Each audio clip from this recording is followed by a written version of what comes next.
নমস্কার সবাইকে, শুভ বিজয় একাদশীর শুভেচ্ছা। একাদশীর মাহাত্ম্য পাঠ করছি, সবাই শুনবেন।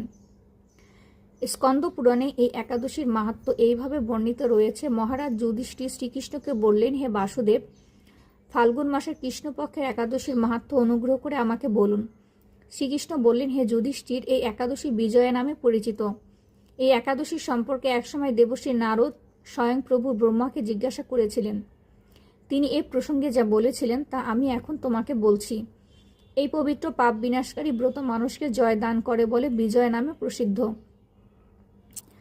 পুরাকালে শ্রীরামচন্দ্র 14 বছরের জন্য বনে গিয়েছিলেন। সীতা লক্ষ্মণের সঙ্গে তিনি পঞ্চবটী বনে বাস করতেন। সেই সময় লঙ্কাপতি রাবণ দেবী সীতাকে হরণ করে। সীতার অনুসন্ধানে রামচন্দ্র চতুর্দিক ভ্রমণ করতে থাকেন। তখন মৃতপ্রায় জটার সাথে তার সাক্ষাৎ হয়। জটায়ু রাবণের সীতা হরণের সমস্ত বৃত্তান্ত রামচন্দ্রকে জানিয়ে মৃত্যুবরণ করে। এরপর সীতা উদ্ধারের জন্য বানররাজ সুগ্রীবের সাথে তিনি বন্ধুত্ব স্থাপন করেন। ভগবান রামচন্দ্রের কৃপায় হনুমান লঙ্কায় গমন করেন। সেখানে অশোক বনে সীতা দেবীকে দর্শন করে শ্রীরাম প্রদত্ত অঙ্গুরী ও আংটি তাকে অর্পণ করেন। ফিরে এসে রামচন্দ্রের কাছে লঙ্কার সমস্ত ঘটনার কথা ব্যক্ত করেন। হনুমানের কথা শুনে রামচন্দ্র সুগ্রীবের পরামর্শে সমুদ্র তীরে যান। সেই দুস্তর সমুদ্র দেখে তিনি লক্ষ্মণকে বললেন, হে লক্ষ্মণ, কিভাবে এই অগাধ সমুদ্র পার হওয়া যায় তার কোনো উপায় খুঁজে পাচ্ছি না।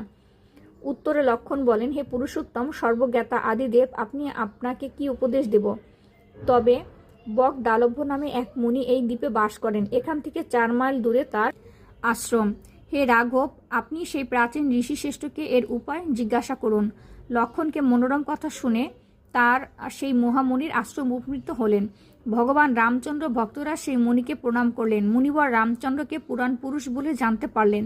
আনন্দ ভরে জিজ্ঞাসা করলেন, হে রামচন্দ্র, কি কারণে আপনি আমার কাছে এসেছেন তা কৃপা করে বলুন।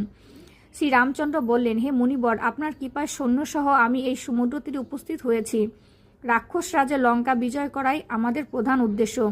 যাতে এই ভয়ঙ্কর সমুদ্র উত্তীর্ণ হতে পারি তার উপায় জানবার জন্য আমরা আপনাকে কৃপা প্রার্থনা করি। মুনিবর প্রসন্ন চিত্তে পদ্মলোচন ভগবান শ্রী রামচন্দ্রকে বললেন, হে রাম, আপনার অভীষ্ট সিদ্ধির জন্য যে শ্রেষ্ঠ ব্রত করণীয় আমি তা বলছি। ফাল্গুন মাসের কৃষ্ণপক্ষের বিজয়া নামক একাদশী ব্রত পালনে আপনি নিশ্চয়ই সৈন্য সমূহ সমুদ্র পার হইতে পারবেন। এই ব্রতের বিধি শ্রবণ করুন। বিজয় লাভের জন্য দশমীর দিন সোনা, রূপা, তামা অথবা মাটির কলস সংগ্রহ করে তাতে জল ও আম পাতা দিয়ে সুগন্ধি চন্দনে সাজিয়ে তার উপর সোনার নারায়ণ মূর্তি স্থাপন করবেন। একাদশীর দিন যথাবিধি প্রাতঃস্নান করে কলসের গলায় মালা চন্দন পরিয়ে উপযুক্ত স্থানে নারকেল ও গুবাক দিয়ে